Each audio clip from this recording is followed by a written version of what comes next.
GIT की smart class में आप सबका स्वागत है। और अकाउंटिंग की इस क्लास में आज हम लोग सीखेंगे रिसिप्ट वाउचर के बारे में। पिछली क्लास में मैंने आपको 3 ट्रांजेक्शन के बारे में बताया था और चौथा ट्रांजेक्शन के बारे में आज की क्लास में यानी कि 4 नंबर के ट्रांजेक्शन हम लोग सीखेंगे। देखिए सबसे पहले यहाँ तक तो ट्रांजेक्शन हो गया था ना। अब चलिए चौथे नंबर का जो ट्रांजेक्शन लिखा हुआ है इसमें बताया जा रहा है, सबसे पहले कह रहा है कि as on 2 April 2021 receive RS 15,000 from Supreme Computer against full settlement of bill number SC001/50 by cash. यानी कि कह रहा है कि 2 अप्रैल 2021 को पैसा रिसीव हुआ किससे? सुप्रीम कंप्यूटर से, जिसका बिल नंबर है SC001 और 50। तो कितना हजार रुपये रिसीव हो रहा? 15,000 रिसीव हो रहा है और जिसका बिल नंबर लिखा हुआ है SC001/50 बाई कैश। यानी कि कौन सा रिसीव हो रहा है? कैश के माध्यम से रिसीव हो रहा है। ठीक है ना। तो इसमें कौन कौन सा अकाउंट बनेगा? देखिए सबसे पहले यहाँ पे फुल सेटलमेंट की बात कही जा रही है और जो है यहाँ पे जो आपका मैंने भरवाया होगा किसमें? सुप्रीम कंप्यूटर का जो मैंने बिलवाइज डिटेल भरा होगा उसमें देखिए तो उसमें बैलेंस कितना भरा गया है? सुप्रीम कंप्यूटर का बैलेंस शीट निकालिए तो उसमें कितना बैलेंस भरा गया था? केवल सुप्रीम कंप्यूटर का। हाँ सुप्रीम कंप्यूटर का है। देखिए 35,400 रुपए का। यानी कि सुप्रीम कंप्यूटर है क्या? सप्लायर है कि कस्टमर है? बोलिए किस साइड है? डेबिट साइड वाला है कि क्रेडिट साइड वाला है? कस्टमर है। डेबिट साइड वाला सेंट्री डेबिटर, यानी कि ये कस्टमर है।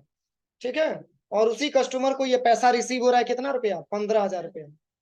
तो इसमें इसकी एंट्री जब हम करेंगे और वो भी बिल नंबर दिया है SC001/50, ये बिल नंबर के माध्यम से इसको 15,000 रुपया रिसीव हो रहा है और वो भी किसमें? फुल सेटलमेंट की बात कही जा रही है। तो एक चीज समझिएगा, जब भी फुल सेटलमेंट की बात आती है क्वेश्चन में, ऐसे फुल सेटलमेंट का बहुत सारा क्वेश्चन आपको मिलेगा।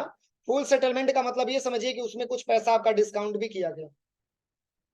मतलब ये कस्टमर है ना, ये पैसा जब रिसीव हो रहा है तो उसके इसमें 400 रुपया इसका क्या किया जा रहा है? डिस्काउंट किया जा रहा है। तो इसका जो लेजर हम बनाएंगे इसमें 3 लेजर आपका बनेगा। एक तो आपका बनेगा सुप्रीम कंप्यूटर का, डेबिट होगा कि क्रेडिट?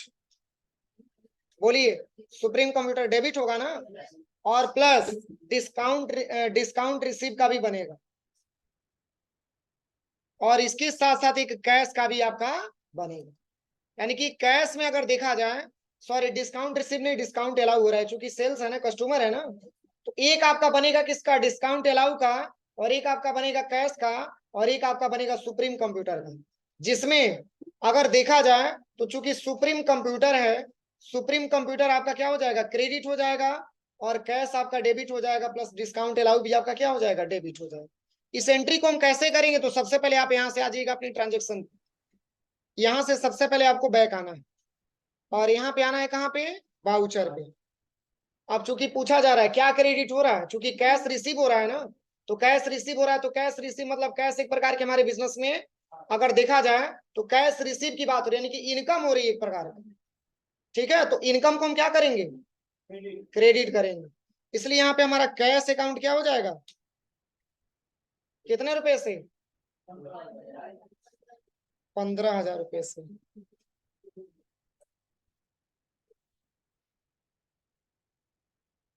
सॉरी क्रेडिट की बात हो रही है ना, तो क्रेडिट तो हम करेंगे सुप्रीम कंप्यूटर को ना। यहाँ पे लिखेंगे क्या? Supreme computer. देखिए अभी मैंने बैलेंस पूछा था ना, 24,75,200 कितना है? 45 रुपया। अभी इस समय तक कैश का बैलेंस हमारा बचा हुआ है। तो यहाँ पे सबसे पहले हम लिखेंगे सुप्रीम कंप्यूटर, क्योंकि ये पैसा सुप्रीम कंप्यूटर को रिसीव हो रहा है। और बिल नंबर कितना है? SC001/50। इसका अमाउंट देखिए कितना शो करके दिखा रहा है? 15,400, जिसमें 400 रुपया कौन सा पैसा है? डिस्काउंट वाला पैसा। तो यहाँ पे हम 15,400 सिलेक्शन करेंगे, चूंकि इसी बिल नंबर पे ये लिखा हुआ है, आपको भरना नहीं है, लिखना नहीं है। ध्यान से देखिए, अगर बिल वाइज आप डिटेल सही सही भरे होंगे तो पहले तो हम बैक आ जाते हैं। देखिए चूंकि हम आते हैं सबसे पहले बाउचर पे और यहाँ पे क्रेडिट करेंगे किसको? सुप्रीम कंप्यूटर को। तो सुप्रीम कंप्यूटर यहाँ पे क्रेडिट हो जाएगा। जब हम यहाँ से सुप्रीम कंप्यूटर को सिलेक्शन करेंगे तो एज रेफरेंस में पूछेगा कि किस बिल से रिसीव हो रहा, तो SC00150 से रिसीव हो रहा है ना, जिसका बैलेंस 15,400 रुपया लिखा हुआ है, इसी को यहाँ पे एक्सेप्ट कराएंगे। अब चलिए, अब बात हो रही है 15,000 रुपए का, लेकिन अमाउंट आ गया कितने रुपए का, 15,400 रुपए। मतलब 400 रुपये हमारा क्या हो जाएगा, डिस्काउंट अलाउ हो जाएगा। लेकिन इसका भी लेजर नहीं बना है तो बनाना पड़ेगा ना। तो चूंकि अलाउ की बात हो रही है, तो जब डिस्काउंट अलाउ करेंगे तो उस समय क्या होगा, क्या होगा, डिस्काउंट अलाउ का एक्सपेंस होगा कि इनकम होगा। अलाउ का मतलब दे रहे हैं, रिसीव का मतलब प्राप्त कर रहे हैं, तो जब देंगे तो खर्चा होगा कि इनकम होगा, खर्चा होगा ना, यानी कि उसको हम बोलते हैं क्या, एक्सपेंस बोलते हैं। तो पहले यहीं पे हम अल्ट के साथ सी बटन दबा लेंगे और यहाँ पे लिखेंगे डिस्काउंट अलाउ, एंटर करेंगे। और चूंकि एक्सपेंस की बात हो रही है तो इसमें ले लेंगे इनडायरेक्ट एक्सपेंस। अब चलिए, क्या पैसा एक्सपेंस हो रहा है, चूंकि 15,000 ही तो पेमेंट, 15,000 ही तो रिसीव हो रहा है, लेकिन 400 क्या हो रहा है, डिस्काउंट हो रहा है, क्योंकि फुल सेटलमेंट की बात कही जा रही है, इसलिए हम यहाँ पे 400 डिस्काउंट कर देंगे, फिर एंटर करेंगे। अब क्या रिसीव हो रहा है, कैश, तो कैश रिसीव हो रहा है। और हमारे बिजनेस का क्या है, कैश एसेट्स है ना, तो हमारे बिजनेस में आ रहा है कि जा रहा है, आ रहा है, तो आ रहा है तो डेबिट करेंगे ना, इसलिए कैश अकाउंट यहाँ पे क्या हो जाएगा, डेबिट हो जाएगा। कितने रुपए से, 15,000 रुपए से। अब ये 15,000 पैसा इसमें आकर के जुड़ेगा ना। अब हमारा कैश का अमाउंट दिखा रहा है 24,90,245। कंट्रोल से एक्सेप्ट करा दो, कोई दिक्कत। अब चलिए इसमें बैलेंस मिलाइए, क्या ये बैलेंस हमारा इक्वल है कि नहीं है। देखिए इसमें कैश का करंट बैलेंस कितना दिखा रहा है, 24,90,245। इसमें कैश को बीच में रखा है, देखिए स्क्रीनशॉट में दिखा हुआ है, इसमें कैश को बीच में रखा है, कोई दिक्कत नहीं है, कैश को बीच में भी रख सकते हैं, लास्ट में भी रख सकते हैं। आप इतना समझिएगा कि सुप्रीम कंप्यूटर आपका क्रेडिट हो जाएगा और दो डिस्काउंट अलाउ प्लस आपका जो कैश है वो आपका क्या हो जाएगा, डेबिट हो जाएगा, बस यही समझना है आप। अब चलिए, अब अगला क्या दिया हुआ है, देखिए इसी के आधार पर इसमें बताया हुआ है। करे कि इस सॉल्यूशन को करने से पहले करे कि गेटवे ऑफ टैली पे जाना है, वाउचर पे जाना है, रिसिप्ट के लिए F6 दबाना है, कॉन्फ़िगरेशन F12 बटन दबा करके pre allocated bill for payment receipt contra इसको यस करना है। और न्यू लेजर क्रिएट करेंगे, किसका, किसका लेजर क्रिएट करेंगे, डिस्काउंट अलाउ का। क्यों, क्योंकि 15,000 रुपया रिसीव हो रहा है और बैलेंस हमारा बिल में बता रहा है कितना, 15,400 रुपया, इसलिए 15,400 का बिल था जिसमें रिसीव मात्र 400 रुपया हुआ, 15,000 हुआ, तो 400 क्या किया गया, डिस्काउंट किया गया। तो वही कह रहा है कि इसमें आप डिस्काउंट अलाउ का रिजर्व बनाइएगा, अंडर में क्या रखना है, इनडायरेक्ट एक्सपेंस। हो जाएगा, किसी को कोई दिक्कत। अब चलिए अगला ट्रांजेक्शन बताते हैं। अब चलिए कह रहा है कि एज ऑन 2 अप्रैल 2021। अब आप लोग बताइएगा, हम करेंगे प्रैक्टिकल, ठीक है। कह रहा है कि 2 अप्रैल 2021 को रिसीव हुआ 14,000, किससे, टाटा लिंक टेक्नोलॉजी से। Full settlement of bill number DLT002450 by cheque draw on HDFC bank dated 1 April, cheque number 14,580। The cheque is deposit into SBI current account.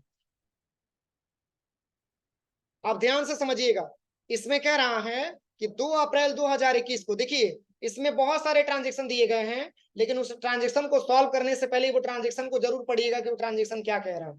इसमें बताया जा रहा है कि 2 अप्रैल 2021 को रिसीव हुआ 14,000 रुपया, किससे, डाटा लिंक टेक्नोलॉजी से।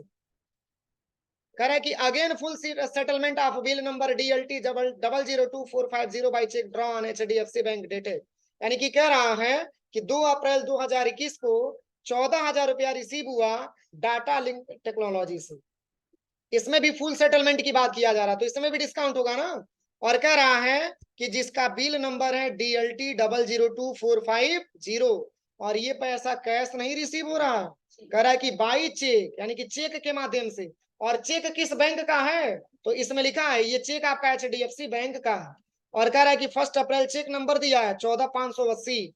और कह रहा है कि द चेक इज डिपोजिट, यानी कि जो चेक है इसको डिपोजिट किया जा रहा है किस बैंक में, SBI करंट अकाउंट बैंक में। तो अगर SBI करंट अकाउंट बैंक में जमा किया जा रहा है तो SBI करंट अकाउंट बैंक आपका पाने वाला हो गया ना। क्यों, ये तो पा रहा है ना, इसके रिसीव हो रहा है, तो इसको हम डेबिट करेंगे। और प्लस इसमें भी डिस्काउंट होगा क्योंकि फुल सेटलमेंट की बात कही जा रही है। अरे आप इतना समझिए, जैसे मान के चलिए कि आपने किसी को गुड्स बेचा, कितने हजार रुपए में? 14,000। आप मान के चलिए कि ज्यादा पैसे में आपने बेचा, ठीक है, उसको आपने अपनी डायरी में नोट कर लिया। फिर वो 2 अप्रैल 2021 को वही आपका जो कस्टमर था वो पैसा आपको रिटर्न करने के लिए आ रहा है। तो पैसा रिटर्न करने के लिए आ रहा है तो वो तो आपको रिसीव करवा रहा है ना। तो जब आपको रिसीव करवा रहा है तो मान के चलिए कि एक तो हमने कैश में रिसीविंग दिखा दिया, अब ये रिसीव करवा रहा है यानी कि चेक काट के आपको दे दे रहा है। कैसा है भैया कि जो आपका 14,000 चाहे जो भी पैसा आपका बकाया था, 14,400 रुपया जो भी आपका पैसा बकाया था, आप इस बिल नंबर के माध्यम से आप इस पैसे को क्या करिए, रिसीव कर लीजिए। तो मान के चलिए कि आपको तो पता है नहीं कि उस बिल पे कितना पैसा है, जब आप उसकी एंट्री करेंगे तभी तो पता चलेगा। तो वो आपको पैसा रिसीव करवा रहा है कितना रुपया, 14,000 रुपये, और कह रहा है कि भैया ऐसा है कि इसी बिल नंबर पे पैसा आप रिसीव करिएगा, कोई और बिल एंट्री मत करिएगा। तो एक बिल नंबर जब फाइनल करेगा तो क्या करेंगे, हम उसका देखेंगे कि कितना बैलेंस उसका बकाया लगा था। तो उसका बैलेंस जितना होगा उसमें से जो शेष बचेगा उसको हम डिस्काउंट करके इस बैलेंस को क्या कर लेंगे, रिसीव कर लेंगे। समझ में आ रहा है ना? अगर कैश से रिसीव हो रहा है तो कैश रखेंगे, अगर बैंक से रिसीव हो रहा है तो बैंक में रखेंगे। तो इस ट्रांजेक्शन से क्या समझ में आ रहा है, HDFC बैंक का वो चेक काट के दे रहा है आपका कस्टमर, और आप ले जाकर के किस बैंक में उसको डिपॉजिट कर रहे हैं, SBI करेंट अकाउंट में डिपॉजिट कर रहे हैं। समझ में आ रहा है ना? और उसका चेक नंबर भी लिखा है 14,580। तो चलिए इस ट्रांजेक्शन को हम कैसे सॉल्व करें। तो इसमें सबसे पहले हम रखेंगे पार्टी का नाम। पार्टी का नाम क्या दिया है, डाटा लिंक टेक्नोलॉजी। इसे में डाटा लिंक टेक्नोलॉजी को सिलेक्शन करेंगे, एज रेफरेंसेस में लेंगे। अब देखिए इसका बैलेंस कितना दिखा रहा है, 14,400, लेकिन रिसीव कै रुपया हुआ, 14,000 हुआ है। तो 400 डिस्काउंट होगा ना, क्योंकि फुल सेटलमेंट कर रहा, वो ज्यादा पैसा एक ही बार जमा कर रहा है, इसलिए 400 रुपया हम उसको क्या कर दे रहे हैं, छूट दे रहे हैं। जैसे मान के चलिए कि वो हमारे पास पैसा जमा करने आया, कहा कि भैया आपका जो हमारा इस बिल पे आप देखिएगा कितना पैसा है। तो मैंने बताया कि ऐसा है कि इस बिल पे बाबू 14,400 रुपया दिखा रहा है। तो कह रहा है ठीक है कोई दिक्कत नहीं भैया, हम आपको 14,000 रुपया दे रहे हैं, 400 माइनस करके, 400 डिस्काउंट करके थोड़ा सा हमारा ये कंप्लीट करिए। तो हिसाब किताब तो वही पैसा हमने उसको क्या कर दिया, माइनस कर दिया, 400 रुपया डिस्काउंट कर दिया। तो उसके लिए क्या हो गया, फायदा हो गया ना। तो हमने 14,000 रुपया रिसीव कर लिया, इसलिए 14,000 का बिल मैंने बना करके उसको क्या कर दिया, दे दिया कि अब इस बिल के थ्रू तुमको दोबारा कोई पेमेंट नहीं करना है, रिसीव नहीं करवाना, इसलिए मैं बता रहा हूँ। अब देखिए, अब चूंकि डिस्काउंट की भी बात हो रही है ना, तो मैंने अभी आपको बताया कि डिस्काउंट या तो लास्ट में लिखिए, आप स्टार्टिंग में लिखिए, दोनों कोई दिक्कत नहीं है। हाँ ये ध्यान रहे कि डिस्काउंट अलाउ की बात हो रही है। डिस्काउंट अलाउ है तो वो आपका डेबिट हो जाएगा, डिस्काउंट रिसीव है तो क्रेडिट हो जाएगा, इतना समझिएगा। क्योंकि डिस्काउंट रिसीव रिसीव की बात होती है ना, तो रिसीव का मतलब क्या होता है, रिसीव हो रहा है तो इनकम हो रहा है ना, और इनकम को हम क्रेडिट करेंगे किस रूल के हिसाब से, नॉमिनल रूल के हिसाब से।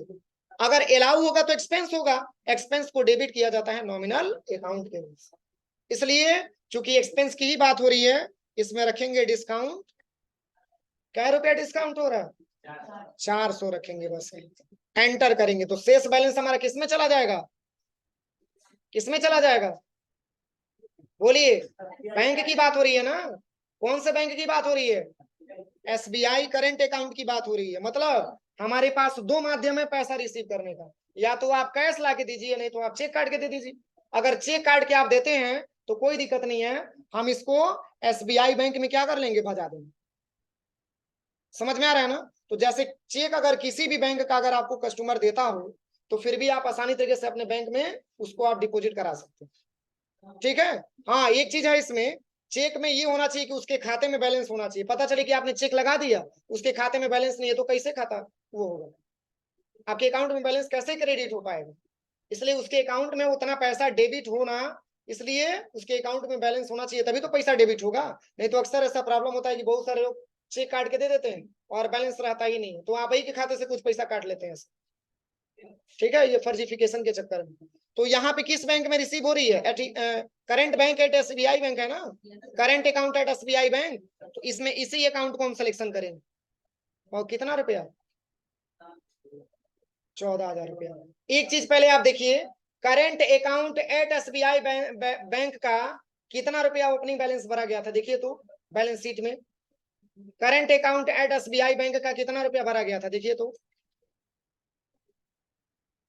उसमें देखिएगा आप, किसमें, बैलेंस शीट में, current account at SBI bank कितना है, कितना है,